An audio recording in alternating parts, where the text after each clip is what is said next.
Ginoong Balatbat, sino po si Ginoong Balatbat? Kayo po yon? Totoo po ba na kayo po ay nagde-deliver po ng pera doon po sa bahay ni or sa condo ni Congressman Saldico? Will you attest to that po na totoo po yung sinasabi ng boss ninyo? Your Honor, bali ako po, isang beses lang po ako nakapag-deliver doon. Gaano karami po yon? Kung inyo po natatandaan, ilang maleta, ilang sako yung deliver po ninyong pera? Your Honor, sa pagkakatanda ko po, mga nasa 6 to 8 na maleta po. 6 to 8 na maleta. Alam niyo po ba kung magkano halaga noon? Di ba kayo sinabihan kung magkano? Wala po kaming idea. Saan po dinala? Pero alam po ninyo na pera po ang laman ng maleta po na yon. Hindi po kinonfirm na pera, so wala po kaming idea. Okay. Saan niyo po dineliver yung mga maleta na yon? Nung nasama po ako doon, Your Honor, sa Valle Verde po. Ito po ba yung bahay ni ni Congressman ako sa Valle Verde 6? Bahay po siya pero hindi ko po alam kung kay Senate. Sino po ang sumalubong po sa inyo doon? Mga tauhan po yung nandun, Your Honor. Mga tauhan. Wala pong resibo na parang acknowledgement receipt or what? Basta i-deliver niyo lang po doon? Hindi ko po alam, Your Honor. Alright, may papakita po kami slide ng bahay po. Ano po, kung ito po yung bahay na sinasabi ninyo na dineliver po ninyo sa bahay ni Congressman Saldico. Pakilagay po yung bahay. Kung ito po ba, ma-confirm lang po. Your Honor, magkaiba po yan, Your Honor. Magkaiba. Opo. Okay. Yung sasakyan ho na yan, alam niyo ho yan? Yung NFI 6319? Your Honor, bali yan po yung nag-pick up po ng... Yan po kasi, Your Honor, yung sa Fairview po. Ano naman yung sa Fairview? Bali yan po yung dinadala namin ni Christian. Dinadala po na... Mga maleta din po yung dinadala namin. So, hindi lang po isang beses. Kasi kung dinadala po namin, sabi nyo, iba naman po ito. So, ibang sasakyan naman po ito. Opo, Your Honor. Bali po kasi yung sa sinasabi nyo po na... Yung sa Valle Verde po, isang beses lang po nakapagdala doon eh. Yung sa ano po, Yung ito. iba po yan nung ano eh. Sino po ang diniliberan na naman ninyo ng pera dito? Itong gamit yung sasakyan na ito. Hindi, Your Honor, hindi po kami ang may gamit ng sasakyan na yan. Pero kasama po yan dyan sa inyong office, itong NFI 6319. Hindi po. Bali po, iyan po yung sasakyan ng kumuha ng mga maleta.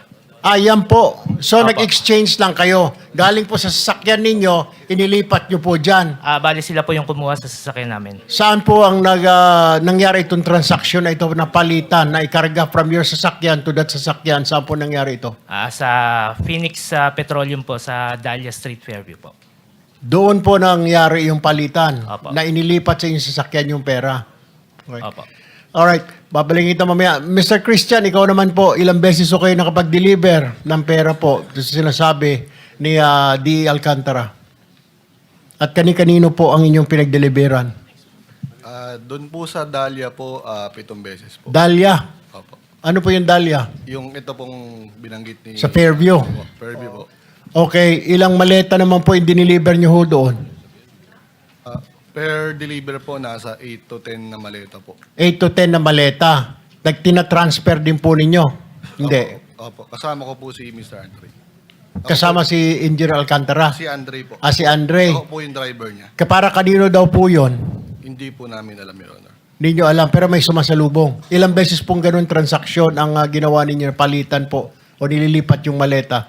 Diyan po sa Dahlia, 7 beses po. 7 beses? Opo. Ano yun? Buwan-buwan? Linggo-linggo?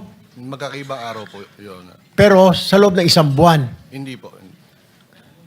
Mga ilan? Pagitan? Ilang buwan? Ilang araw? Sa November po, 5 beses po. Tapos meron pong January tsaka March po. November, January, at saka March.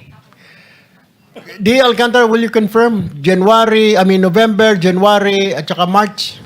Posible po, Your Honor. Hindi ko lang po talaga ma-recall. Saan galing po itong pera? Advance po ba ito ng mga kontraktor? Kasi, Your Honor, pinag-uusapan pa lang yung budget ng November, may budget na po kaagad si Congressman ko. advance po, Your Honor. Actually, yan po. Advance payment. Yung sa sinasabi niya pong 6-7 maleta, approximately mga magkano pong pera laman nun? 6 na hanggang 8 maleta. Normally po, ang isang maleta, nagre-range po from 30 to 40 million, pagkakatanda ko po. Kasi nilalagyan po namin ng numero yon para po for total. Normally po, mga 30 to 40. Pinakamababa na po yung, pag maliit po yung maleta, mga nasa 25. Meron pong, hindi ko po matandaan kung meron po kaming isang maletang malaking-malaki na kaya po yung 50. Pero bihira po yung 50. 30 to 40 po normally ang isang maleta po.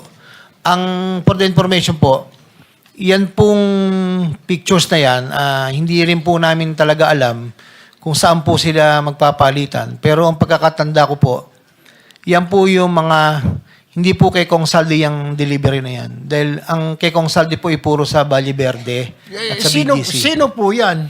Ang delivery na po yan po yung di-deliver po kay Yusek Bernardo. Tingnan po. Bakit sa Fairview po?